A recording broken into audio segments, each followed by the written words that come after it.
Certain kinds of formulas are not obvious, and yet after working with Excel for a while, you realize, gee, I could have figured that out, but how do you set the stage for writing formulas? In this particular worksheet called YTD and percent increase, we want to calculate the year-to-date profits month by month. In January, we've only made 20 here. We're not going to type a 20 because what happens if we need to change the overhead or the sales numbers? Here's a formula here that subtracts the two. We really want this number to always be the same as the one above it. What we really want to say here, by way of a formula, equal B4. Type it or click it. Those are always going to be the same. If the overhead number gets reduced to 90 through some correction, sure enough, the two numbers are reacting in the same kind of way. That's what we would want. Changing it back, they react the same way. What are we going to do for February, though? Because here we don't want this to always be equal to 30. We want our year-to-date total. And we know it's going to be 50 because we made 20 in January and 30 in February. So we're going to add the two, or are we? We can get 50 by adding these two cells or by adding these two cells. In March, we need to add 50 onto what?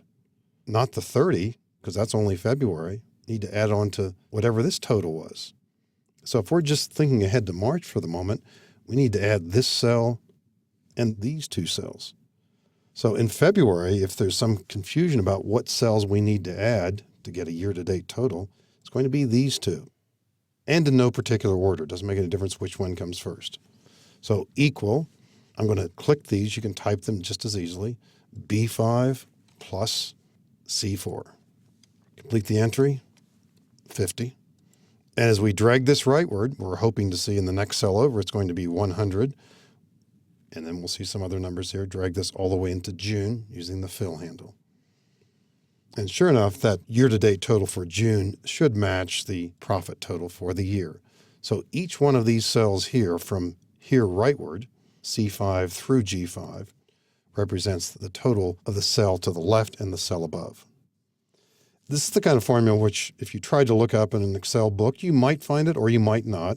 And it just reminds us sometimes you have to be a little bit creative. You have to think out what the numbers are and how they work together best. And certainly anybody writing this formula for the first time is very likely to simply add these two cells and then realize eventually that's not the correct way to do this.